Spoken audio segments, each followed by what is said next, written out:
ਸ਼੍ਰੀ ਅਕਾਲ। ਤੁਸੀਂ ਵੇਖ ਰਹੇ ਹੋ ਟੀਵੀ ਪੰਜਾਬ ਤੇ ਮੈਂ ਹਾਂ ਤੁਹਾਡੇ ਨਾਲ ਇੰਦਰਪ੍ਰੀਤ ਕੌਰ ਪੰਨੂ। ਖਬਰਾਂ ਦੇ ਇਸ ਬੁਲੇਟਿਨ ਦੇ ਵਿੱਚ ਤੁਹਾਡਾ ਸਵਾਗਤ ਹੈ। ਸਭ ਤੋਂ ਪਹਿਲਾਂ ਨਜ਼ਰ ਮਾਰਦੇ ਹਾਂ ਅੱਜ ਦੀਆਂ ਚੋਣਵੀਆਂ ਖਬਰਾਂ ਦੇ ਉੱਪਰ। ਅਮਰੀਕਾ ਕਿਉਂ ਨਹੀਂ ਖੋਲ ਰਿਹਾ ਕੈਨੇਡਾ ਦੇ ਲਈ ਬਾਰਡਰ? ਇਸ ਸਵਾਲ ਦੇ ਜਵਾਬ ਦੀ ਸਰਕਾਰ ਤੋਂ ਕੀਤੀ ਜਾ ਰਹੀ ਹੈ ਮੰਗ। ਕੈਨੇਡਾ ਦੇ ਵਿੱਚ ਦਾਖਲ ਹੋ ਸਕਦੇ ਟੂਰਿਸਟ, ਜਾਣੋ ਕੈਨੇਡਾ ਆਉਣ ਦੇ ਲਈ ਕੀ ਹੈ ਜ਼ਰੂਰੀ। ਇਮੀਗ੍ਰੇਸ਼ਨ ਦੇ ਬਾਰੇ ਵੱਡਾ ਪਲਾਨ ਹੋ ਰਿਹਾ ਤਿਆਰ, ਮੰਤਰੀਆਂ ਦੀ ਹੋਈ ਇਮੀਗ੍ਰੇਸ਼ਨ ਦੇ ਬਾਰੇ ਮੀਟਿੰਗ। ਅਲਬਰਟਾ ਦੇ ਵਿੱਚ ਅਗਸਤ ਮਹੀਨੇ ਹਟਣਗੀਆਂ ਪਾਬੰਦੀਆਂ, ਕਰੋਨਾ ਪੋਜ਼ਿਟਿਵ ਨੂੰ ਵੀ ਇਕਾਂਤਵਾਸ ਤੋਂ ਰਾਹਤ। ਇਸ ਵਾਰ ਦੀਆਂ ਚੋਣਾਂ ਹੋਣਗੀਆਂ ਵੱਖਰੀਆਂ, ਵੱਡੀ ਗਿਣਤੀ ਕੈਨੇਡਾ ਵਾਸੀਆਂ ਨੇ ਮੇਲ ਨੂੰ ਦਿੱਤੀ ਪਹਿਲ। ਜਗਮੀਤ ਸਿੰਘ ਨੇ ਛੱਡਿਆ ਟਰੂਡੋ ਨੂੰ ਪਿੱਛੇ, ਸਿੰਘ ਬਣ ਸਕਦੇ ਬਿਹਤਰ ਪ੍ਰਧਾਨ ਮੰਤਰੀ। ਕੈਨੇਡਾ ਵੱਲੋਂ ਐਲਾਨ ਕੀਤਾ ਗਿਆ ਕਿ ਅਮਰੀਕਾ ਵਾਸੀਆਂ ਦੇ ਲਈ 9 ਅਗਸਤ ਤੋਂ ਬਾਰਡਰ ਖੋਲੇ ਜਾ ਰਹੇ ਨੇ, ਪਰ ਅਮਰੀਕਾ ਵੱਲੋਂ ਕੈਨੇਡੀਅਨਸ ਦੇ ਲਈ ਅਜਿਹਾ ਨਹੀਂ ਕੀਤਾ ਗਿਆ। ਅਮਰੀਕਾ ਵੱਲੋਂ ਜੋ ਬਾਰਡਰ ਦੇ ਉੱਪਰ ਰੋਕ ਲੱਗੀ ਸੀ ਉਸ ਨੂੰ ਅੱਗੇ ਵਧਾ ਦਿੱਤਾ ਗਿਆ ਹੈ। ਅਜਿਹਾ ਅਮਰੀਕਾ ਵੱਲੋਂ ਕਿਉਂ ਕੀਤਾ ਗਿਆ? ਸਰਕਾਰ ਤੋਂ ਇਸ ਸਵਾਲ ਦਾ ਜਵਾਬ ਮੰਗਿਆ ਜਾ ਰਿਹਾ ਹੈ।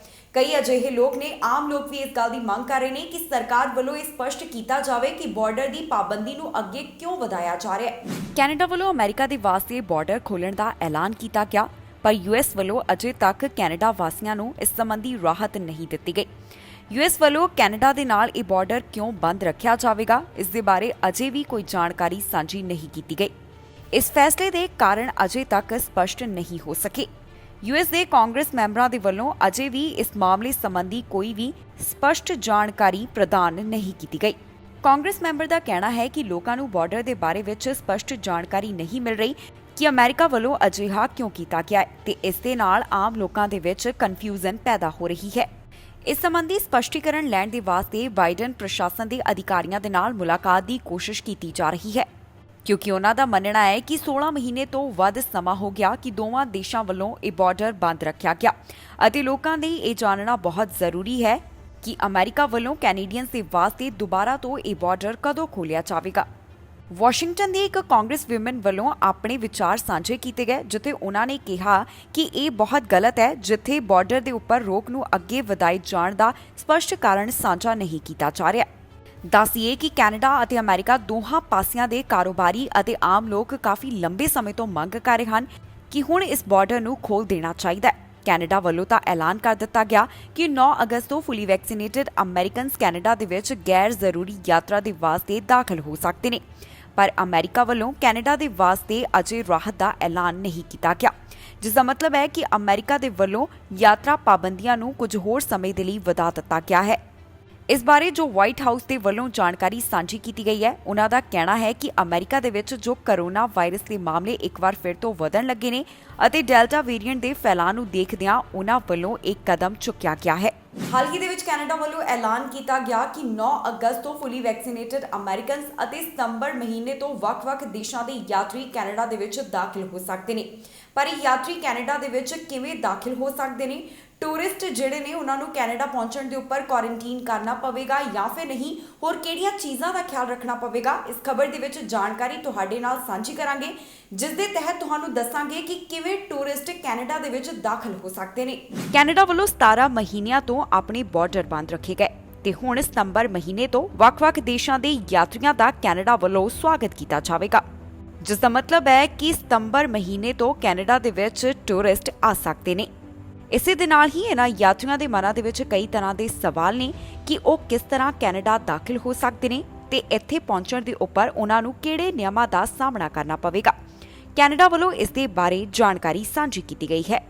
ਦੱਸ ਦਈਏ ਕਿ 9 ਅਗਸਤ ਤੋਂ ਫੁੱਲੀ ਵੈਕਸੀਨੇਟਡ ਅਮਰੀਕਨਸ ਕੈਨੇਡਾ ਦੇ ਵਿੱਚ ਗੈਰ ਜ਼ਰੂਰੀ ਯਾਤਰਾ ਦੇ ਵਾਸਤੇ ਦਾਖਲ ਹੋ ਸਕਦੇ ਨੇ ਤੇ ਇਸ ਤੋਂ ਬਾਅਦ ਸਤੰਬਰ ਮਹੀਨੇ ਤੋਂ ਵੱਖ-ਵੱਖ ਦੇਸ਼ਾਂ ਦੇ ਯਾਤਰੀਆਂ ਨੂੰ ਕੈਨੇਡਾ ਆਉਣ ਦੀ ਇਜਾਜ਼ਤ ਹੋਵੇਗੀ, ਜਿਸ ਦਾ ਮਤਲਬ ਹੈ ਕਿ 9 ਅਗਸਤ ਤੋਂ ਯੂਐਸ ਸਿਟੀਜ਼ਨ ਅਤੇ ਪੀਆਰ ਕੈਨੇਡਾ ਦੇ ਵਿੱਚ ਆ ਸਕਦੇ ਨੇ। ਇਸ ਦੇ ਨਾਲ ਹੀ ਟੈਂਪਰੇਰੀ ਯੂਐਸ ਰੈਜ਼ੀਡੈਂਟਸ ਜਿਵੇਂ ਕਿ ਇੰਟਰਨੈਸ਼ਨਲ ਸਟੂਡੈਂਟਸ, ਇਹਨਾਂ ਨੂੰ ਕੈਨੇਡਾ ਦੇ ਵਿੱਚ ਦਾਖਲ ਹੋਣ ਦੇ ਲਈ ਸਤੰਬਰ 7 ਦਾ ਇੰਤਜ਼ਾਰ ਕਰਨਾ ਹੋਵੇਗਾ, ਜਦੋਂ ਕੈਨੇਡਾ ਵੱਲੋਂ ਫੁੱਲੀ ਵੈਕਸੀਨੇਟਡ ਯਾਤਰੀਆਂ ਦੇ ਵਾਸਤੇ ਆਪਣੇ ਬਾਰਡਰ ਖੋਲ੍ਹੇ ਜਾ ਰਹੇ ਨੇ। ਜਾਣਕਾਰੀ ਦੇ ਮੁਤਾਬਕ ਇਹਨਾਂ ਯਾਤਰੀਆਂ ਦੇ WHO ਵੱਲੋਂ ਮਾਨਤਾ ਪ੍ਰਾਪਤ ਕੋਵਿਡ-19 ਵੈਕਸੀਨ ਲੱਗੀ ਹੋਣੀ ਚਾਹੀਦੀ ਹੈ। ਇਹਨਾਂ ਯਾਤਰੀਆਂ ਦੇ ਐਸਟ੍ਰਾਜੈਨੇਕਾ, ਫਾਈਜ਼ਰ, ਮੋਡਰਨਾ ਜਾਂ ਫਿਰ ਜੌਨਸਨ ਦਾ ਟੀਕਾ ਲੱਗਾ ਹੋਣਾ ਜ਼ਰੂਰੀ ਹੈ। ਇਸ ਦੇ ਨਾਲ ਹੀ ਇਹਨਾਂ ਯਾਤਰੀਆਂ ਦੇ ਜੋ ਕੋਵਿਡ-19 ਵੈਕਸੀਨ ਦਾ ਦੂਸਰਾ ਡੋਜ਼ ਹੈ ਉਹ ਯਾਤਰਾ ਤੋਂ 14 ਦਿਨ ਪਹਿਲਾਂ ਲੱਗਾ ਹੋਣਾ ਚਾਹੀਦਾ ਹੈ। ਭਾਰਤ ਤੋਂ ਆਉਣ ਵਾਲੇ ਯਾਤਰੀਆਂ ਦੇ ਬਾਰੇ ਲਗਾਤਾਰ ਸਵਾਲ ਪੁੱਛਿਆ ਜਾ ਰਿਹਾ ਹੈ। ਕੈਨੇਡਾ ਵੱਲੋਂ ਜੋ ਹੁਣ ਤੱਕ ਇਸ ਬਾਰੇ ਜਾਣਕਾਰੀ ਦਿੱਤੀ ਗਈ ਹੈ, ਉਸ ਦੇ ਮੁਤਾਬਕ ਕੈਨੇਡਾ ਵੱਲੋਂ ਭਾਰਤ ਤੋਂ ਆਉਣ ਵਾਲੀਆਂ ਸਿੱਧੀਆਂ ਉਡਾਨਾਂ ਦੇ ਉੱਪਰ ਅਗਸਤ 21 ਤੱਕ ਰੋਕ ਲਗਾਈ ਗਈ ਹੈ। ਹੁਣ ਜਿਹੜੇ ਵੀ ਭਾਰਤ ਤੋਂ ਯਾਤਰੀ ਕੈਨੇਡਾ ਆਉਂਦੇ ਨੇ, ਉਹ ਇਨਡਾਇਰੈਕਟ ਰੂਟਸ ਦੇ ਰਾਹੀਂ ਕੈਨੇਡਾ ਦੇ ਵਿੱਚ ਦਾਖਲ ਹੋ ਰਹੇ ਨੇ। ਇਸ ਤੋਂ ਬਾਅਦ ਸਵਾਲ ਹੈ ਕਿ ਜੇਕਰ ਅਸੀਂ ਕੈਨੇਡਾ ਆਉਂਦੇ ਹਾਂ ਤੇ ਸਾਨੂੰ ਕੁਆਰੰਟੀਨ ਕਰਨਾ ਹੋਵੇਗਾ ਜਾਂ ਫਿਰ ਇਸ ਤੋਂ ਛੋਟ ਦਿੱਤੀ ਜਾਵੇਗੀ। ਕੈਨੇਡਾ ਸਰਕਾਰ ਵੱਲੋਂ ਜੋ ਜਾਣਕਾਰੀ ਦਿੱਤੀ ਗਈ ਹੈ, ਉਸ ਦੇ ਮੁਤਾਬਕ 9 ਅਗਸਤ ਤੋਂ ਜਿਹੜੇ ਫੁੱਲੀ ਵੈਕਸੀਨੇਟਡ ਅਮਰੀਕਨਸ ਕੈਨੇਡਾ ਦੇ ਵਿੱਚ ਆਉਣਗੇ, ਉਹਨਾਂ ਨੂੰ ਕੁਆਰੰਟੀਨ ਨਹੀਂ ਕਰਨਾ ਹੋਵੇਗਾ। ਇਸ ਦੇ ਨਾਲ ਹੀ ਬਾਰਡਰ ਦੇ ਉੱਪਰ ਵੀ ਉਹਨਾਂ ਦਾ ਟੈਸਟ ਨਹੀਂ ਕੀਤਾ ਜਾਵੇਗਾ। ਹਾਂ, ਇਹ ਜ਼ਰੂਰ ਹੈ ਕਿ ਬਾਰਡਰ ਦੇ ਉੱਪਰ ਰੈਂਡਮ ਟੈਸਟਿੰਗ ਕੀਤੀ ਜਾਵੇ। ਜਿਹੜੇ ਅਨਵੈਕਸੀਨੇਟਡ ਟਰੈਵਲਰਸ ਕੈਨੇਡਾ ਦੇ ਵਿੱਚ ਆਉਣਗੇ, ਉਹਨਾਂ ਨੂੰ ਅਜੇ ਵੀ ਕੁਆਰੰਟੀਨ ਕਰਨਾ ਹੋਵੇਗਾ। ਜੇਕਰ ਤੁਹਾਡੇ ਕੋਵਿਡ-19 ਵੈਕਸੀਨ ਦੀ ਇੱਕ ਡੋਜ਼ ਲੱਗੀ ਹੈ ਤਾਂ ਤੁਹਾਨੂੰ ਉਸੇ ਤਰ੍ਹਾਂ ਹੀ ਨਿਯਮ ਮੰਨਣੇ ਪੈਣਗੇ ਜਿਸ ਤਰ੍ਹਾਂ ਅਨਵੈਕਸੀਨੇਟਡ ਯਾਤਰੀਆਂ ਨੂੰ ਕੈਨੇਡਾ ਦੇ ਵਿੱਚ ਆਉਣ ਦੇ ਵਾਸਤੇ ਨਿਯਮ ਮੰਨਣੇ ਪੈਂਦੇ ਨੇ, ਜਿਸ ਦਾ ਮਤਲਬ ਹੈ ਕਿ ਅਨਵੈਕਸੀਨੇਟਡ ਅਤੇ ਪਾਰਸ਼ਲੀ ਵੈਕਸੀਨੇਟਡ ਯਾਤਰੀਆਂ ਦਾ ਕੈਨੇਡਾ ਆਉਣ ਤੇ ਕੋਵਿਡ ਟੈਸਟ ਕੀਤਾ ਜਾਵੇਗਾ। ਉਸ ਤੋਂ ਬਾਅਦ ਇਹਨਾਂ ਯਾਤਰੀਆਂ ਨੂੰ ਕੁਆਰੰਟੀਨ ਵੀ ਕਰਨਾ ਹੋਵੇਗਾ। ਯਾਤਰੀਆਂ ਨੂੰ ਕੈਨੇਡਾ ਦੇ ਵਿੱਚ ਆਉਣ ਤੋਂ ਪਹਿਲਾਂ ਆਪਣੀ ਵੈਕਸੀਨੇਸ਼ਨ ਦੇ ਬਾਰੇ ਵਿੱਚ ਜਾਣਕਾਰੀ ਅਰਾਈਵ ਕੈਨ ਐਪ ਦੇ ਉੱਪਰ ਅਪਲੋਡ ਕਰਨੀ ਜ਼ਰੂਰੀ ਹੈ। ਇਸ ਦੌਰਾਨ ਯਾਤਰੀਆਂ ਦੇ ਲਈ ਜ਼ਰੂਰੀ ਹੈ ਕਿ ਉਹ ਆਪਣੀ ਕੋਵਿਡ-19 ਵੈਕਸੀਨ ਦੀ ਪਹਿਲੀ ਡੋਜ਼ ਦੀ ਤਾਰੀਖ, ਦੇਸ਼ ਅਤੇ ਵੈਕਸੀਨ ਮੈਨੂਫੈਕਚਰਰ ਦੇ ਬਾਰੇ ਵਿੱਚ ਜਾਣਕਾਰੀ ਦੇਣ। ਅਜਿਹੀ ਹੀ ਸੈਕਿੰਡ ਡੋਜ਼ ਦੇ ਬਾਰੇ ਵਿੱਚ ਵੀ ਜਾਣਕਾਰੀ ਸਾਂਝੀ ਕੀਤੀ ਜਾਣੀ ਜ਼ਰੂਰੀ ਹੈ। ਇਸ ਜਾਣਕਾਰੀ ਦੀ ਫੋਟੋ ਜਾਂ ਫਿਰ PDF ਫਾਈਲ ਐਪ ਦੇ ਉੱਪਰ ਅਪਲੋਡ ਕਰਨੀ ਹੋਵੇਗੀ। ਇਸ ਦੇ ਬਾਰੇ ਬਾਕੀ ਸਾਰੀ ਜਾਣਕਾਰੀ ਕੈਨੇਡਾ ਦੀ ਟਰੈਵਲ ਵੈਬਸਾਈਟ ਦੇ ਉੱਪਰ ਸਾਂਝੀ ਕੀਤੀ ਗਈ ਹੈ। ਕੈਨੇਡਾ ਦੇ ਵਿੱਚ ਇਮੀਗ੍ਰੇਸ਼ਨ ਦੇ ਨਾਲ ਸੰਬੰਧਿਤ ਵੱਡਾ ਪਲਾਨ ਤਿਆਰ ਕੀਤਾ ਜਾ ਰਿਹਾ ਹੈ। ਇਮੀਗ੍ਰੇਸ਼ਨ ਮੰਤਰੀਆਂ ਵੱਲੋਂ ਇਸ ਦੇ ਬਾਰੇ ਵਿੱਚ ਵਿਚਾਰ ਵਟਾਂਦਰਾ ਕੀਤਾ ਗਿਆ। ਇਨ੍ਹਾਂ ਮੰਤਰੀਆਂ ਵੱਲੋਂ ਵਰਚੁਅਲ ਤਰੀਕੇ ਦੇ ਨਾਲ ਮੁਲਾਕਾਤ ਕੀਤੀ ਗਈ ਹੈ। ਇਸ ਬੈਠਕ ਦੇ ਵਿੱਚ ਇਮੀਗ੍ਰੇਸ਼ਨ ਦੇ ਨਾਲ ਸੰਬੰਧਿਤ ਕਈ ਮੁੱਦਿਆਂ ਦੇ ਉੱਪਰ ਚਰਚਾ ਕੀਤੀ ਗਈ। ਦੱਸੀਏ ਕਿ ਕੈਨੇਡਾ ਦੇ ਵਿੱਚ ਜੋ ਕਰੋਨਾ ਵਾਇਰਸ ਦੇ ਕਾਰਨ ਯਾਤਰਾ ਪਾਬੰਦੀਆਂ ਲੱਗੀਆਂ ਹੋਈਆਂ ਸਨ, ਇਸ ਦਾ ਅਸਰ ਇਮੀਗ੍ਰੇਸ਼ਨ ਦੇ ਉੱਪਰ ਵੀ ਪਿਆ ਹੈ। ਹਾਲਾਂਕਿ ਇਮੀਗ੍ਰੇਸ਼ਨ ਵਿਭਾਗ ਵੱਲੋਂ ਕਈ ਨਵੇਂ ਪ੍ਰੋਗਰਾਮ ਲਿਆਂਦੇ ਗਏ, ਕਈ ਤਰ੍ਹਾਂ ਦੇ ਉਹਨਾਂ ਵੱਲੋਂ ਉਪਰਾਲੇ ਕੀਤੇ ਗਏ ਨੇ, ਪਰ ਫਿਰ ਵੀ ਇਮੀਗ੍ਰੇਸ਼ਨ ਦੇ ਪੱਧਰ ਦੇ ਵਿੱਚ ਹੋਰ ਕਿਵੇਂ ਸੁਧਾਰ ਲਿਆਂਦਾ ਜਾਵੇ, ਇਸ ਨੂੰ ਲੈ ਕੇ ਯੋਜਨਾ ਤਿਆਰ ਕੀਤੀ ਜਾ ਰਹੀ ਹੈ। ਕੈਨੇਡਾ ਦੇ ਵਿੱਚ ਇਮੀਗ੍ਰੇਸ਼ਨ ਨੂੰ ਲੈ ਕੇ ਵੱਡਾ ਪਲਾਨ ਤਿਆਰ ਕੀਤਾ ਜਾ ਰਿਹਾ ਹੈ। ਇਸ ਬਾਰੇ ਇਮੀਗ੍ਰੇਸ਼ਨ ਮੰਤਰੀਆਂ ਵੱਲੋਂ ਆਪਸ ਦੇ ਵਿੱਚ ਮੁਲਾਕਾਤ ਕੀਤੀ ਗਈ ਹੈ, ਜਿਸ ਦੇ ਵਿੱਚ ਇਮੀਗ੍ਰੇਸ਼ਨ ਦੇ ਬਾਰੇ ਲੌਂਗ ਟਰਮ ਪਲਾਨਿੰਗ ਤੇ ਚਰਚਾ ਕੀਤੀ ਗਈ। ਦਰਅਸਲ forum of ministers responsible for immigration ਵੱਲੋਂ ਵਰਚੁਅਲ ਤਰੀਕੇ ਦੇ ਨਾਲ ਮੁਲਾਕਾਤ ਕੀਤੀ ਗਈ। ਇਸ ਬੈਠਕ 'ਚ ਕੈਨੇਡਾ ਅੰਦਰ ਇਮੀਗ੍ਰੇਸ਼ਨ ਦੇ ਭਵਿੱਖ ਬਾਰੇ ਵਿਚਾਰ ਕੀਤੀ ਗਈ। ਹੁਣ ਕੈਨੇਡਾ ਦੀ ਆਰਥਿਕਤਾ ਦੇ ਵਿੱਚ ਹੌਲੀ-ਹੌਲੀ ਕਰਕੇ ਸੁਧਾਰ ਦੇਖਿਆ ਜਾ ਰਿਹਾ ਹੈ, ਜਿਸ ਤੋਂ ਬਾਅਦ ਇਸ ਬੈਠਕ ਦੇ ਵਿੱਚ ਕਈ ਮੁੱਦਿਆਂ ਦੇ ਉੱਪਰ ਚਰਚਾ ਕੀਤੀ ਗਈ ਹੈ। ਦੱਸੀਏ ਕਿ ਪੈਂਡੈਮਿਕ ਦਾ ਅਸਰ ਕੈਨੇਡਾ ਦੇ ਇਮੀਗ੍ਰੇਸ਼ਨ ਦੇ ਉੱਪਰ ਵੀ ਪਿਆ। ਸਾਲ 2020 ਦੌਰਾਨ ਯਾਤਰਾ ਪਾਬੰਦੀਆਂ ਲੱਗੀਆਂ ਹੋਣ ਦੇ ਕਾਰਨ ਕੈਨੇਡਾ ਵੱਲੋਂ ਜੋ ਇਮੀਗ੍ਰੇਸ਼ਨ ਦਾ ਟੀਚਾ ਤੈਅ ਕੀਤਾ ਗਿਆ ਸੀ, ਉਹ ਪੂਰਾ ਨਹੀਂ ਹੋ ਸਕਿਆ ਤੇ ਹੁਣ ਕੈਨੇਡਾ ਵੱਲੋਂ 1 ਸਾਲ ਦੇ ਦੌਰਾਨ ਕਈ ਉਪਰਾਲੇ ਅਜਿਹੇ ਕੀਤੇ ਗਏ, ਜਿਸ ਤੋਂ ਬਾਅਦ ਇਮੀਗ੍ਰੇਸ਼ਨ ਨੂੰ ਇੱਕ ਵਾਰ ਫਿਰ ਤੋਂ ਲੀਹਾਂ ਦੇ ਉੱਪਰ ਲੈ ਕੇ ਆਂਦਾ ਜਾਵੇ। ਇਮੀਗ੍ਰੇਸ਼ਨ ਵਿਭਾਗ ਵੱਲੋਂ ਇਸ ਦੇ ਨਾਲ ਸੰਬੰਧਿਤ ਕਈ ਪ੍ਰੋਗਰਾਮ ਵੀ ਐਲਾਨ ਕੀਤੇ ਗਏ, ਜਿਸ ਦੇ ਵਿੱਚ ਐਸੈਂਸ਼ੀਅਲ ਵਰਕਰ ਅਤੇ ਇੰਟਰਨੈਸ਼ਨਲ ਗ੍ਰੈਜੂਏਟਸ ਨੂੰ ਮੌਕਾ ਦਿੱਤਾ ਗਿਆ। ਇੰਨਾ ਹੀ ਨਹੀਂ, ਕੈਨੇਡਾ ਵੱਲੋਂ ਆਪਣੇ ਕਲਾਇੰਟਸ ਨੂੰ ਪੈਂਡੈਮਿਕ ਦੇ ਦੌਰਾਨ ਵਰਚੁਅਲ ਤਰੀਕੇ ਦੀਆਂ ਸੇਵਾਵਾਂ ਦਿੱਤੀਆਂ ਗਈਆਂ। ਜਿੱਥੇ ਕੈਨੇਡਾ ਦੇ ਵਿੱਚ ਕਰੋਨਾ ਕਾਰਨ ਪਾਬੰਦੀਆਂ ਲੱਗੀਆਂ ਹੋਈਆਂ ਸਨ, ਇਸ ਦੌਰਾਨ ਜਿਹੜੇ ਪਹਿਲਾਂ ਹੀ ਕੈਨੇਡਾ ਦੇ ਵਿੱਚ ਨੇ, ਉਹਨਾਂ ਨੂੰ ਮੌਕਾ ਦਿੱਤਾ ਗਿਆ ਕਿ ਉਹ ਕੈਨੇਡਾ ਦੇ ਵਿੱਚ PR ਹਾਸਲ ਕਰ ਸਕਣ।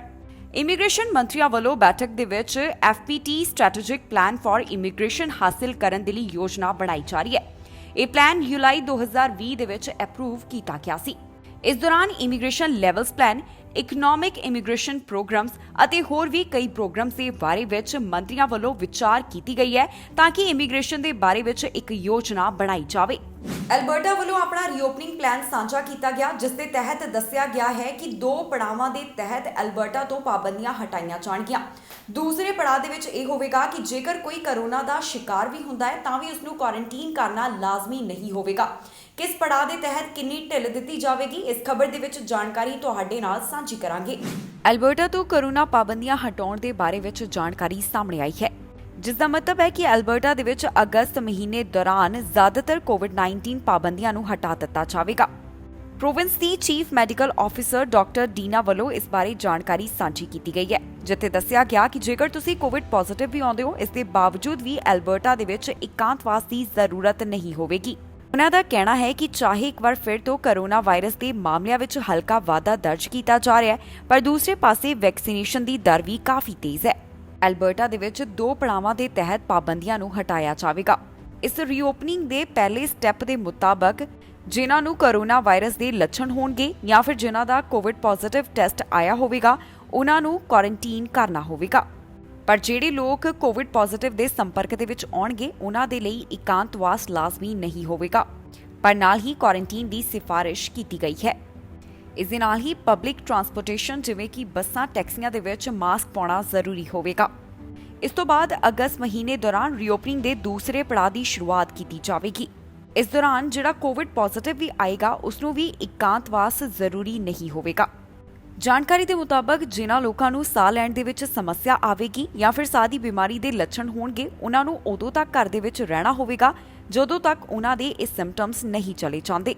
ਇਸ ਦੌਰਾਨ ਬਹੁਤੀਆਂ ਜਗ੍ਹਾ ਦੇ ਉੱਪਰ ਮਾਸਕ ਪਾਉਣਾ ਵੀ ਲਾਜ਼ਮੀ ਨਹੀਂ ਹੋਵੇਗਾ। ਇਸ ਦੂਸਰੇ ਪੜਾਅ ਦੇ ਤਹਿਤ ਉਹਨਾਂ ਦੇ ਟੈਸਟ ਨਹੀਂ ਕੀਤੇ ਜਾਣਗੇ ਜਿਨ੍ਹਾਂ ਨੂੰ ਹਲਕੇ ਲੱਛਣ ਹੋਣਗੇ। ਕੈਨੇਡਾ ਵਾਸੀਆਂ ਵੱਲੋਂ ਉਡੀਕ ਕੀਤੀ ਜਾ ਰਹੀ ਹੈ ਕਿ ਕਦੋਂ ਕੈਨੇਡਾ ਦੇ ਵਿੱਚ ਫੈਡਰਲ ਚੋਣਾਂ ਦੀ ਤਰੀਕ ਦਾ ਐਲਾਨ ਕੀਤਾ ਜਾਵੇਗਾ। ਇਸ ਬਾਰੇ ਕਈ ਸਰਵੇ ਵੀ ਕਰਵਾਏ ਜਾ ਰਹੇ ਨੇ। ਵੱਖ-ਵੱਖ ਸਿਆਸੀ ਪਾਰਟੀਆਂ ਦੀਆਂ ਸਰਗਰਮੀਆਂ ਵੀ ਕਾਫੀ ਤੇਜ਼ ਨਜ਼ਰ ਆ ਰਹੀਆਂ ਨੇ। ਇੱਕ ਸਰਵੇ ਅਜਿਹਾ ਕਰਵਾਇਆ ਗਿਆ ਜਿਸ ਦੇ ਵਿੱਚ ਇਹ ਪੁੱਛਿਆ ਗਿਆ ਕੈਨੇਡਾ ਵਾਸੀਆਂ ਨੂੰ ਕਿ ਉਹ ਮੇਲ ਦੇ ਰਾਹੀਂ ਵੋਟ ਪਾਉਣੀ ਚਾਹਣਗੇ ਜਾਂ ਫਿਰ ਨਹੀਂ। ਵੱਡੀ ਗਿਣਤੀ ਕੈਨੇਡੀਅਨਸ ਨੇ ਇਸ ਵਾਸਤੇ ਹਾਮੀ ਪਈ ਹੈ, ਜਿਸ ਦੇ ਕਰਕੇ ਇਲੈਕਸ਼ਨ ਕੈਨੇਡਾ ਵੱਲੋਂ ਇਸ ਬਾਰੇ ਤਿਆਰੀਆਂ ਕੀਤੀਆਂ ਜਾ ਰਹੀਆਂ ਨੇ। ਕੈਨੇਡਾ ਵਾਸੀ ਇਸ ਗੱਲ ਦਾ ਇੰਤਜ਼ਾਰ ਕਰ ਰਹੇ ਹਨ ਕਿ ਇਲੈਕਸ਼ਨਸ ਕੈਨੇਡਾ ਵੱਲੋਂ ਫੈਡਰਲ ਚੋਣਾਂ ਦਾ ਐਲਾਨ ਕਦੋਂ ਕੀਤਾ ਜਾਵੇਗਾ। ਜੂਨ ਮਹੀਨੇ ਕੈਨੇਡਾ ਦੇ ਚੀਫ ਇਲੈਕਟਰਲ ਆਫੀਸਰ ਦੇ ਵੱਲੋਂ ਕਿਹਾ ਗਿਆ ਕਿ ਉਹ ਕੈਨੇਡਾ ਦੇ ਵਿੱਚ ਕਿਸੇ ਵੀ ਵੇਲੇ ਚੋਣਾਂ ਕਰਵਾਉਣ ਦੇ ਵਾਸਤੇ ਤਿਆਰ ਹਨ। ਇਸ ਵਾਸਤੇ ਫੈਡਰਲ ਸਰਕਾਰ ਨੂੰ ਬਿੱਲ C-19 ਪਾਸ ਕਰਾਉਣ ਦੀ ਵੀ ਜ਼ਰੂਰਤ ਨਹੀਂ ਹੈ। ਜਾਣਕਾਰੀ ਦੇ ਮੁਤਾਬਕ ਪਿਛਲੀਆਂ ਚੋਣਾਂ ਦੇ ਵਿੱਚੋਂ 18.3 ਮਿਲੀਅਨ ਬੈਲਟਸ ਜੋ ਕਾਸਟ ਹੋਏ ਉਹਨਾਂ ਵਿੱਚੋਂ 55,000 ਮੇਲ ਦੇ ਰਾਹੀਂ ਪਾਏ ਗਏ। ਹੁਣ ਪੈਂਡੈਮਿਕ ਦੇ ਦੌਰਾਨ ਇਹ ਅੰਕੜਾ ਵੱਧ ਹੋ ਸਕਦਾ ਹੈ। ਨਿਕ ਨੈਨੋਸ ਵੱਲੋਂ ਇਸ ਬਾਰੇ ਜਾਣਕਾਰੀ ਸਾਂਝੀ ਕੀਤੀ ਗਈ ਹੈ, ਜਿੱਥੇ ਉਹਨਾਂ ਨੇ ਦੱਸਿਆ ਕਿ ਉਹਨਾਂ ਵੱਲੋਂ ਹਾਲ ਹੀ ਦੇ ਵਿੱਚ ਇੱਕ ਸਰਵੇ ਕਰਵਾਇਆ ਗਿਆ ਜਿਸ ਦੇ ਵਿੱਚ ਕੈਨੇਡਾ ਵਾਸੀਆਂ ਨੂੰ ਇਹ ਪੁੱਛਿਆ ਗਿਆ ਕਿ ਉਹ ਮੇਲ ਦੇ ਰਾਹੀਂ ਵੋਟ ਪਾਉਣ ਦੇ ਵਿੱਚ ਇੰਟਰਸਟਿਡ ਹਨ ਜਾਂ ਫਿਰ ਨਹੀਂ। ਇਸ ਸਰਵੇ ਦੇ ਵਿੱਚ ਪਤਾ ਚੱਲਿਆ ਹੈ ਕਿ 37% ਕੈਨੇਡੀਅਨਸ ਮੇਲ ਦੇ ਰਾਹੀਂ ਵੋਟ ਪਾਉਣਾ ਚਾਹੁੰਦੇ ਨੇ, ਜਿਸ ਦਾ ਮਤਲਬ ਹੈ ਕਿ ਇਲੈਕਸ਼ਨਸ ਕੈਨੇਡਾ ਨੂੰ ਮੇਲ ਦੇ ਰਾਹੀਂ ਹਜ਼ਾਰਾਂ ਨਹੀਂ ਬਲਕਿ ਮਿਲੀਅਨ ਵੋਟਸ ਗਿਣਨੀਆਂ ਪੈਣਗੀਆਂ। ਇਸ ਵਾਸਤੇ ਹੁਣ ਤਿਆਰੀ ਕੀਤੀ ਜਾ ਰਹੀ ਹੈ। ਦੱਸ ਦਈਏ ਕਿ ਕੈਨੇਡਾ ਦੇ ਵਿੱਚ ਜਲਦ ਹੀ ਫੈਡਰਲ ਚੋਣਾਂ ਹੋ ਸਕਦੀਆਂ ਨੇ। ਵੱਖ-ਵੱਖ ਸਿਆਸੀ ਪਾਰਟੀਆਂ ਵੱਲੋਂ ਵੀ ਆਪਣੀਆਂ ਸਰਗਰਮੀਆਂ ਤੇਜ਼ ਕਰ ਦਿੱਤੀਆਂ ਗਈਆਂ ਨੇ। ਇਲੈਕਸ਼ਨਸ ਕੈਨੇਡਾ ਵੱਲੋਂ ਵੀ ਇਸ ਬਾਰੇ ਜਾਣਕਾਰੀ ਸਮੇਂ-ਸਮੇਂ ਦੇ ਉੱਪਰ ਸਾਂਝੀ ਕੀਤੀ ਜਾ ਰਹੀ ਹੈ। ਐਨਡੀਪੀ ਲੀਡਰ ਜਗਮੀਤ ਸਿੰਘ ਵੱਲੋਂ ਪ੍ਰਸਿੱਧੀ ਦੇ ਮਾਮਲੇ ਦੇ ਵਿੱਚ ਪ੍ਰਧਾਨ ਮੰਤਰੀ ਜਸਟਿਨ ਟਰੂਡੋ ਨੂੰ ਪਿੱਛੇ ਛੱਡਿਆ ਗਿਆ। ਵੱਡੀ ਗਿਣਤੀ ਕੈਨੇਡੀਅਨਸ ਮੰਨਦੇ ਨੇ ਕਿ ਜਗਮੀਤ ਸਿੰਘ ਕੈਨੇਡਾ ਦੇ ਬਿਹਤਰ ਪ੍ਰਧਾਨ ਮੰਤਰੀ ਸਾਬਤ ਹੋ ਸਕਦੇ ਨੇ। ਦਰਅਸਲ ਅੰਗਸ ਰੀਡ ਇੰਸਟੀਚਿਊਟ ਵੱਲੋਂ ਇੱਕ ਸਰਵੇ ਕਰਵਾਇਆ ਗਿਆ ਜਿਸ ਦੇ ਵਿੱਚ ਐਨਡੀਪੀ ਲੀਡਰ ਜਗਮੀਤ ਸਿੰਘ ਦੀ ਟਰੂਡੋ ਦੇ ਮੁਕਾਬਲੇ ਵੱਧ ਪ੍ਰਸਿੱਧੀ ਨਜ਼ਰ ਆਈ ਹੈ। ਇਸ ਪੋਲ ਦੇ ਮੁਤਾਬਕ ਵੱਧ ਕੈਨੇਡੀਅਨਸ ਦਾ ਮੰਨਣਾ ਹੈ ਕਿ ਜਗਮੀਤ ਸਿੰਘ ਕੈਨੇਡਾ ਦੇ ਬਿਹਤਰ ਪ੍ਰਧਾਨ ਮੰਤਰੀ ਬਣ ਸਕਦੇ ਹਨ। ਕੈਨੇਡਾ ਦੇ ਵਿੱਚ ਜਲਦ ਹੀ ਚੋਣਾਂ ਹੋ ਸਕਦੀਆਂ ਨੇ। ਇਸ ਤੋਂ ਪਹਿਲਾਂ ਕਈ ਪ੍ਰੀ ਪੋਲ ਕਰਵਾਏ ਜਾ ਰਹੇ ਨੇ। ਵੱਖ-ਵੱਖ ਸਿਆਸੀ ਪਾਰਟੀਆਂ ਦੀਆਂ ਸਰਗਰਮੀਆਂ ਵੀ ਕਾਫੀ ਤੇਜ਼ ਨਜ਼ਰ ਆ ਰਹੀਆਂ ਨੇ। ਜੋ ਅੰਗਸ ਰੀਡ ਇੰਸਟੀਚਿਊਟ ਵੱਲੋਂ ਨਵਾਂ ਸਰਵੇ ਕਰਵਾਇਆ ਗਿਆ ਉਸ ਤੋਂ ਕੀ ਜਾਣਕਾਰੀ ਸਾਹਮਣੇ ਆਈ ਹੈ, ਜਾਣੋ ਇਸ ਖਬਰ ਤੋਂ। ਜਗਮੀਤ ਸਿੰਘ ਨੇ ਛੱਡਿਆ ਟਰੂਡੋ ਨੂੰ ਪਿੱਛੇ, ਸਿੰਘ ਬਣ ਸਕਦੇ ਕੈਨੇਡਾ ਦੇ ਬਿਹਤਰ ਪ੍ਰਧਾਨ ਮੰਤਰੀ। ਇੱਕ ਪੋਲ ਦੇ ਵਿੱਚ ਆਈ ਇਸ ਦੇ ਬਾਰੇ ਜਾਣਕਾਰੀ। ਐਨਡੀਪੀ ਲੀਡਰ ਜਗਮੀਤ ਸਿੰਘ ਨੇ ਕੈਨੇਡਾ ਦੇ ਮੌਜੂਦਾ ਪ੍ਰਧਾਨ ਮੰਤਰੀ ਜਸਟਿਨ ਟਰੂਡੋ ਨੂੰ ਪ੍ਰਸਿੱਧੀ ਦੇ ਮਾਮਲੇ ਦੇ ਵਿੱਚ ਪਿੱਛੇ ਛੱਡ ਦਿੱਤਾ ਹੈ। ਕੈਨੇਡਾ ਦੇ ਵੱਧ ਲੋਕਾਂ ਵੱਲੋਂ ਜਗਮੀਤ ਸਿੰਘ ਨੂੰ ਪਸੰਦ ਕੀਤਾ ਜਾ ਰਿਹਾ ਹੈ, ਖਾਸ ਤੌਰ ਦੇ ਉੱਪਰ ਜਿਹੜੇ ਅੰਡਰ 55 ਹਨ ਉਹ ਸਿੰਘ ਦੀ ਪਰਸਨੈਲਿਟੀ ਤੋਂ ਕਾਫੀ ਪ੍ਰਭਾਵਿਤ ਨਜ਼ਰ ਆ ਰਹੇ ਨੇ। ਵੱਧ ਗਿਣਤੀ ਕੈਨੇਡਾ ਵਾਸੀ ਮੰਨਦੇ ਹਨ ਕਿ ਜਗਮੀਤ ਸਿੰਘ ਕੈਨੇਡਾ ਦੇ ਬਿਹਤਰ ਪ੍ਰਧਾਨ ਮੰਤਰੀ ਸਾਬਤ ਹੋ ਸਕਦੇ ਨੇ। ਇੰਨਾ ਹੀ ਨਹੀਂ, ਪ੍ਰਧਾਨ ਮੰਤਰੀ ਜਸਟਿਨ ਟਰੂਡੋ ਦੇ ਮੁਕਾਬਲੇ ਜਗਮੀਤ ਸਿੰਘ ਦੀ ਫੇਵਰੇਬਿਲਟੀ ਵੀ ਵੱਧ ਹੈ। ਦਰਅਸਲ ਅੰਗਸ ਰੀਡ ਇੰਸਟੀਚਿਊਟ ਵੱਲੋਂ ਇੱਕ ਸਰਵੇ ਕਰਵਾਇਆ ਗਿਆ ਜਿਸ ਦੇ ਵਿੱਚ ਇਹ ਸਾਹਮਣੇ ਆਇਆ ਕਿ ਕਿਹੜੇ ਨੇਤਾ ਨੂੰ ਕਿੰਨੇ ਲੋਕ ਪਸੰਦ ਕਰਦੇ ਹਨ ਅਤੇ ਕੌਣ ਕੈਨੇਡਾ ਦਾ ਬਿਹਤਰ ਪ੍ਰਧਾਨ ਮੰਤਰੀ ਸਾਬਤ ਹੋ ਸਕਦਾ ਹੈ। ਇਸ ਪੋਲ ਦੇ ਮੁਤਾਬਕ ਐਨਡੀਪੀ ਲੀਡਰ ਜਗਮੀਤ ਸਿੰਘ ਨੂੰ ਵੱਧ ਪਸੰਦ ਕੀਤਾ ਜਾ ਰਿਹਾ ਹੈ। ਬਾਕੀਆਂ ਦੇ ਮੁਕਾਬਲੇ ਜਗਮੀਤ ਸਿੰਘ ਦੀ ਫੇਵਰੇਬਿਲਟੀ ਵੱਧ ਹੈ। ਅੰਗਸ ਰੀਡ ਇੰਸਟੀਚਿਊਟ ਦੇ ਪੋਲ ਦੇ ਅਨੁਸਾਰ 46% ਕੈਨੇਡੀਅਨਸ ਜਗਮੀਤ ਸਿੰਘ ਨੂੰ ਪੋਜ਼ਿਟਿਵਲੀ ਦੇਖਦੇ ਹਨ। ਇੰਨਾ ਹੀ ਨਹੀਂ, 1/3 ਕੈਨੇਡੀਅਨਸ ਨੂੰ ਵਿਸ਼ਵਾਸ ਹੈ ਕਿ ਜਗਮੀਤ ਸਿੰਘ ਕੈਨੇਡਾ ਦੇ ਵਧੀਆ ਪ੍ਰਧਾਨ ਮੰਤਰੀ ਬਣਨਗੇ। ਇਸੇ ਦੇ ਮੁਕਾਬਲੇ ਲਿਬਰਲ ਪਾਰਟੀ ਦੇ ਲੀਡਰ ਅਤੇ ਕੈਨੇਡਾ ਦੇ ਮੌਜੂਦਾ ਪ੍ਰਧਾਨ ਮੰਤਰੀ ਜਸਟਿਨ ਟਰੂਡੋ ਨੂੰ 37% ਲੋਕ ਪੋਜ਼ਿਟਿਵਲੀ ਦੇਖਦੇ ਹਨ। ਅਤੇ 10 ਵਿੱਚੋਂ 3 ਅਜਿਹੇ ਕੈਨੇਡੀਅਨਸ ਨੇ ਜਿਨ੍ਹਾਂ ਦਾ ਮੰਨਣਾ ਹੈ ਕਿ ਜਸਟਿਨ ਟਰੂਡੋ ਕੈਨੇਡਾ ਦੇ ਵਧੀਆ ਪ੍ਰਧਾਨ ਮੰਤਰੀ ਸਾਬਤ ਹੋਣਗੇ। ਇਸ ਦੇ ਨਾਲ ਹੀ 1/4 ਲੋਕ ਮੰਨਦੇ ਹਨ ਕਿ ਕੰਜ਼ਰਵੇਟਿਵ ਲੀਡਰ ਓਟੂਲ ਕੈਨੇਡਾ ਦੇ ਵਧੀਆ ਪ੍ਰਧਾਨ ਮੰਤਰੀ ਬਣਨਗੇ। ਦੱਸ ਦਈਏ ਕਿ ਵੋਟ ਇੰਟੈਂਸ਼ਨ ਵੀ ਅਜੇ ਕਾਫੀ ਟਾਈਟ ਨਜ਼ਰ ਆ ਰਿਹਾ ਹੈ। ਕੰਜ਼ਰਵੇਟਿਵਸ ਦੇ ਮੁਕਾਬਲੇ ਲਿਬਰਲ ਪਾਰਟੀ ਸਿਰਫ 3 ਪੁਆਇੰਟਸ ਹੀ ਅੱਗੇ ਹੈ। ਇਸ ਦੇ ਬਾਰੇ ਵੀ ਜਾਣਕਾਰੀ ਅੰਗਸ ਰੀਡ ਦੇ ਪੋਲ ਦੇ ਵਿੱਚ ਸਾਹਮਣੇ ਆਈ ਸੀ। ਇਸੇ ਪੋਲ ਦੇ ਮੁਤਾਬਕ 5 ਵਿੱਚੋਂ 1 ਕਹਿੰਦੇ ਹਨ ਕਿ ਐਨਡੀਪੀ ਲੀਡਰ ਨੂੰ ਉਹਨਾਂ ਵੱਲੋਂ ਸਪੋਰਟ ਕੀਤੀ ਜਾ ਰਹੀ ਹੈ। ਦੱਸ ਦਈਏ ਕਿ ਕੈਨੇਡਾ ਦੇ ਵਿੱਚ ਜਲਦ ਹੀ ਚੋਣਾਂ ਹੋ ਸਕਦੀਆਂ ਨੇ, ਜਿਸ ਤੋਂ ਬਾਅਦ ਵੱਖ-ਵੱਖ ਸਿਆਸੀ ਪਾਰਟੀਆਂ ਦੀਆਂ ਸਰਗਰਮੀਆਂ ਵੀ ਕਾਫੀ ਤੇਜ਼ ਨਜ਼ਰ ਆ ਰਹੀਆਂ ਨੇ। ਇਨ੍ਹਾਂ ਚੋਣਾਂ ਤੋਂ ਪਹਿਲਾਂ ਕੈਨੇਡਾ ਦੇ ਵਿੱਚ ਕਈ ਪੋਲ ਕਰਵਾਏ ਜਾ ਰਹੇ ਨੇ ਤੇ ਇਹ ਤਾਜ਼ਾ ਪੋਲ ਅੰਗਸ ਰੀਡ ਇੰਸਟੀਚਿਊਟ ਵੱਲੋਂ ਕਰਵਾਇਆ ਗਿਆ, ਜਿਸ ਦੇ ਵਿੱਚ ਇਹ ਪਤਾ ਚੱਲਿਆ ਕਿ ਕਿੰਨੇ ਕੈਨੇਡੀਅਨਸ ਕਿਸ ਨੇਤਾ ਨੂੰ ਸਪੋਰਟ ਕਰ ਰਹੇ ਨੇ। ਜਾਣਕਾਰੀ ਦੇ ਲਈ ਦੱਸ ਦਈਏ ਕਿ ਲਿਬਰਲ ਪਾਰਟੀ ਵੱਲੋਂ ontario ਅਤੇ ਕਿਊਬੈਕ ਦੇ ਵਿੱਚ ਆਪਣੀ ਲੀਡ ਨੂੰ ਬਰਕਰਾਰ ਰੱਖਿਆ ਹੋਇਆ ਹੈ। ਬ੍ਰਿਟਿਸ਼ ਕੋਲੰਬੀਆ ਦੇ ਵਿੱਚ ਲਿਬਰਲ, ਕੰਜ਼ਰਵੇਟਿਵ ਅਤੇ ਐਨਡੀਪੀ ਦਾ ਫਸਵਾਂ ਮੁਕਾਬਲਾ ਦੇਖਿਆ ਜਾ ਸਕਦਾ ਹੈ। ਇਸ ਦੇ ਨਾਲ ਹੀ ਐਲਬਰਟਾ ਅਤੇ ਸਸਕੈਚੁਆਨ ਦੇ ਵਿੱਚ ਕੰਜ਼ਰਵੇਟਿਵ ਪਾਰਟੀ ਦਾ ਦਬਦਬਾ ਬਣਦਾ ਨਜ਼ਰ ਆ ਰਿਹਾ ਹੈ। ਕੈਨੇਡਾ ਦੇ ਵਿੱਚ ਹੋਣ ਵਾਲੀਆਂ ਇਹਨਾਂ ਚੋਣਾਂ ਦੇ ਵਿੱਚ ਕਿਹੜਾ ਲੀਡਰ ਬਾਜ਼ੀ ਮਾਰੇਗਾ, ਕਿਸ ਪਾਰਟੀ ਨੂੰ ਬਹੁਮਤ ਮਿਲੇਗੀ, ਕਿਸ ਦੀ ਸਰਕਾਰ ਬਣੇਗੀ, ਇਹ ਤਾਂ ਆਉਣ ਵਾਲੇ ਸਮੇਂ ਦੇ ਵਿੱਚ ਹੀ ਪਤਾ ਚੱਲੇਗਾ। ਪਰ ਇਹਨਾਂ ਚੋਣਾਂ ਤੋਂ ਪਹਿਲਾਂ ਕਈ ਤਰ੍ਹਾਂ ਦੇ ਪੋਲ ਕਰਵਾਏ ਜਾ ਰਹੇ ਨੇ। ontario ਪ੍ਰੋਵਿਜ਼ਨਲ ਪੁਲਿਸ ਵੱਲੋਂ ਜਾਣਕਾਰੀ ਦਿੱਤੀ ਗਈ ਹੈ ਕਿ ਹਾਈਵੇ 7 ਦੇ ਉੱਪਰ ਇੱਕ ਵਾਹਨ ਹਾਦਸੇ ਦਾ ਸ਼ਿਕਾਰ ਹੋ ਗਿਆ।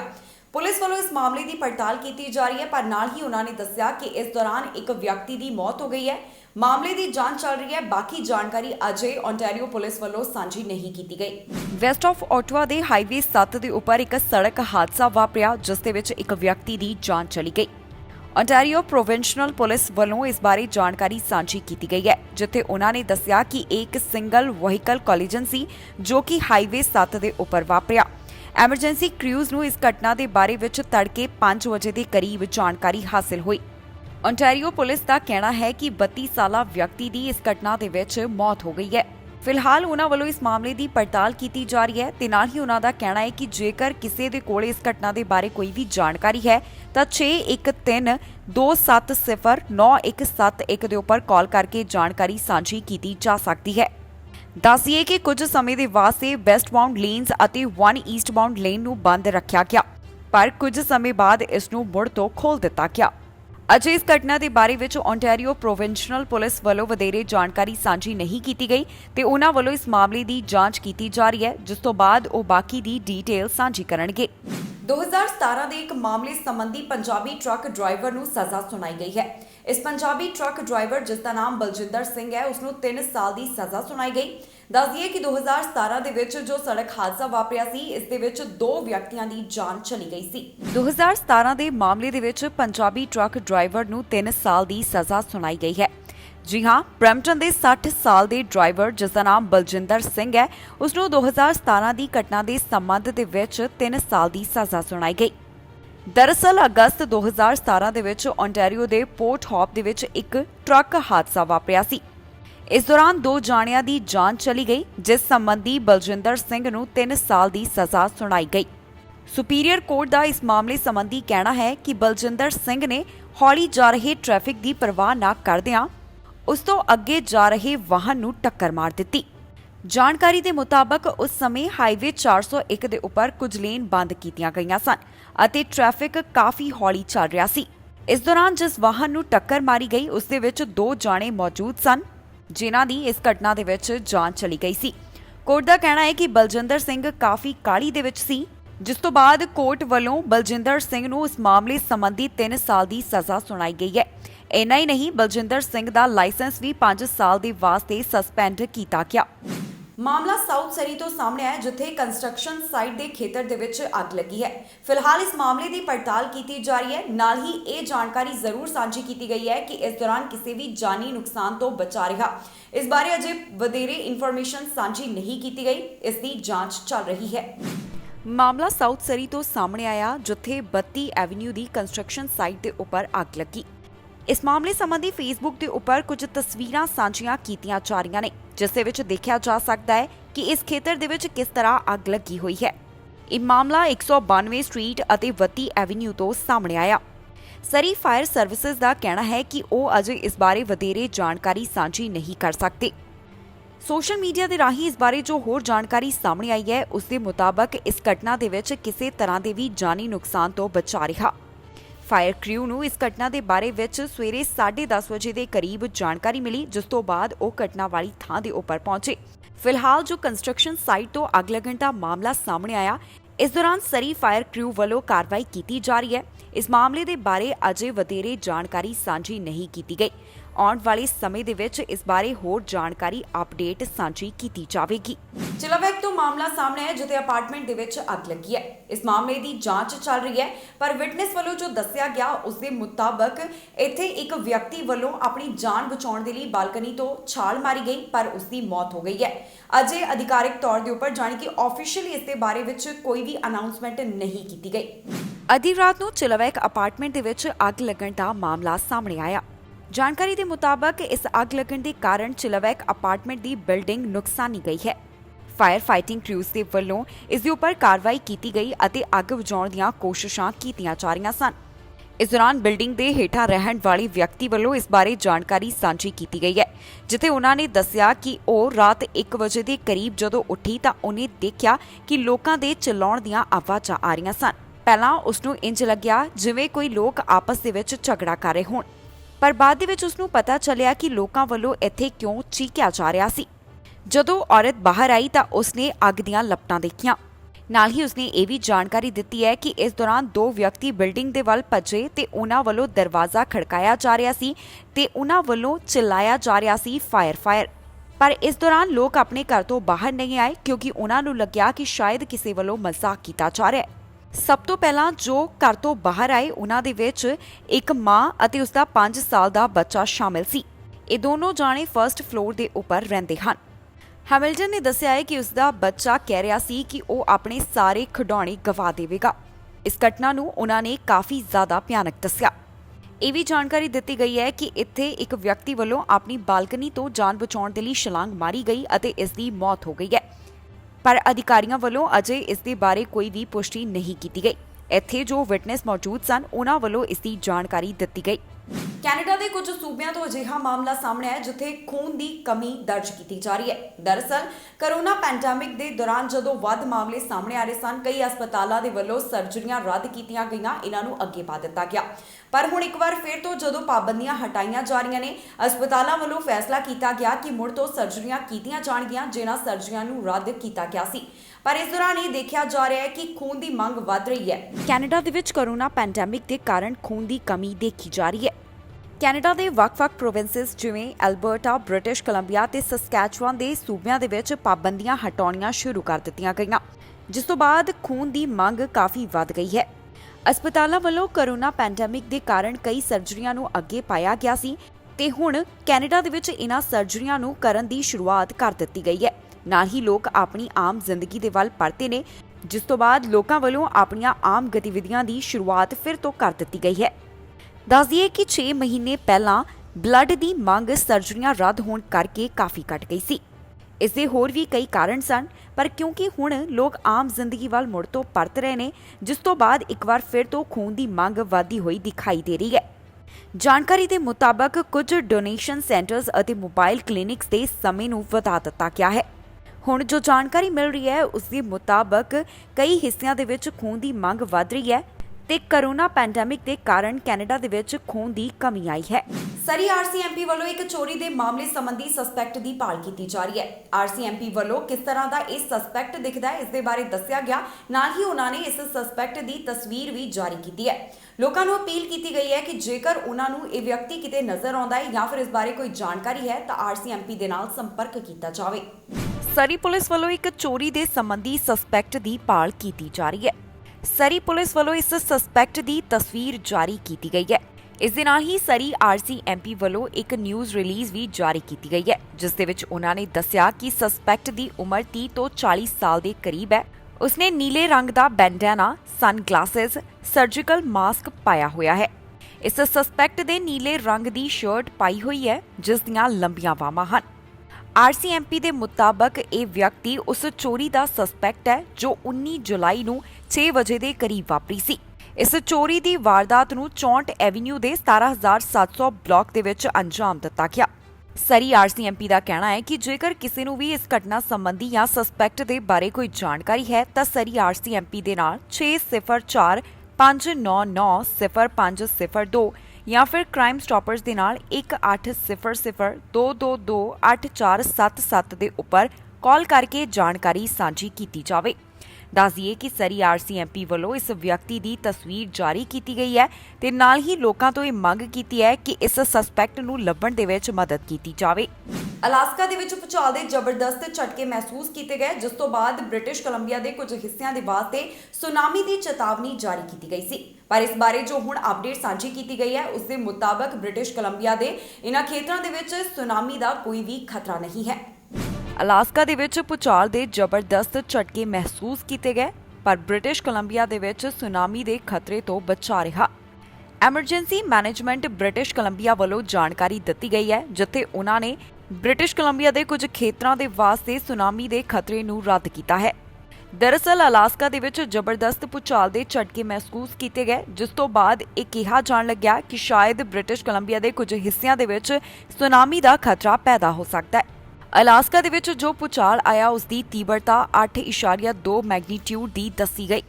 ਬ੍ਰਿਟਿਸ਼ ਕੋਲੰਬੀਆ ਦੇ ਇਲਾਕੇ ਦੇ ਲੋਕਾਂ ਵੱਲੋਂ ਜਾਣਕਾਰੀ ਦਿੱਤੀ ਗਈ ਕਿ ਇਲਾਕੇ ਦੇ ਕੁਝ ਲੋਕਾਂ ਨੂੰ ਉੱਚੀਆਂ ਥਾਵਾਂ ਦੇ ਉੱਪਰ ਜਾਣ ਦੇ ਵਾਸਤੇ ਕਿਹਾ ਜਾ ਰਿਹਾ ਸੀ, ਪਰ ਕੁਝ ਸਮੇਂ ਤੋਂ ਬਾਅਦ ਇਹਨਾਂ ਨੂੰ ਘਰੇ ਵਾਪਸ ਆਉਣ ਦੀ ਇਜਾਜ਼ਤ ਦੇ ਦਿੱਤੀ ਗਈ। ਇਸ ਤੋਂ ਬਾਅਦ ਐਮਰਜੈਂਸੀ ਮੈਨੇਜਮੈਂਟ ਬ੍ਰਿਟਿਸ਼ ਕੋਲੰਬੀਆ ਵੱਲੋਂ ਜਾਣਕਾਰੀ ਸਾਂਝੀ ਕੀਤੀ ਗਈ ਹੈ, ਜਿਸ ਦੇ ਵਿੱਚ ਉਹਨਾਂ ਨੇ ਕਿਹਾ ਕਿ ਬ੍ਰਿਟਿਸ਼ ਕੋਲੰਬੀਆ ਦੇ ਹਿੱਸਿਆਂ ਦੇ ਵਿੱਚ ਸੁਨਾਮੀ ਦਾ ਖਤਰਾ ਨਹੀਂ ਹੈ।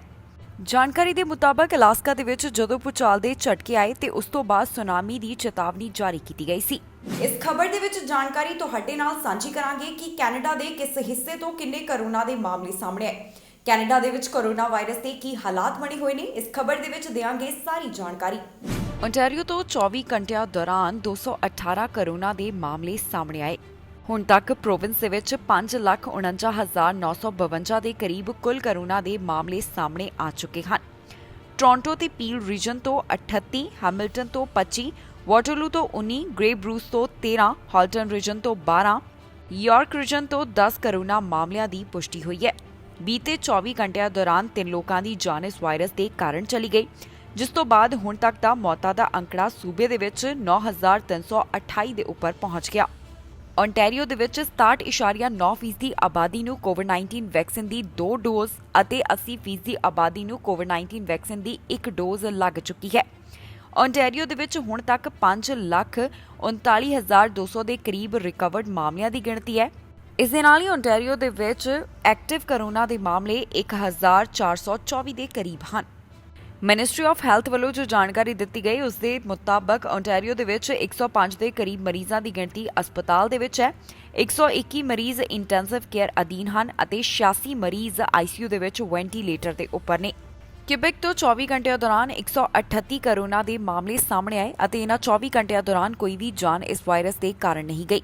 ਹੁਣ ਤੱਕ ਸੂਬੇ ਦੇ ਵਿੱਚ 3,77,172 ਦੇ ਕਰੀਬ ਕੁੱਲ ਕੋਰੋਨਾ ਦੇ ਮਾਮਲੇ ਸਾਹਮਣੇ ਆ ਚੁੱਕੇ ਨੇ। 11,240 ਦੇ ਕਰੀਬ ਜਾਨਾਂ ਹੁਣ ਤੱਕ ਇਸ ਸੂਬੇ ਦੇ ਵਿੱਚ ਇਸ ਵਾਇਰਸ ਦੇ ਕਾਰਨ ਚਲੀਆਂ ਗਈਆਂ। ਹਸਪਤਾਲ ਦੇ ਵਿੱਚ 62 ਦੇ ਕਰੀਬ ਮਰੀਜ਼ ਹਨ, ਜਿਨ੍ਹਾਂ ਵਿੱਚੋਂ 20 ਮਰੀਜ਼ ਇੰਟੈਂਸਿਵ ਕੇਅਰ ਅਧੀਨ ਹਨ।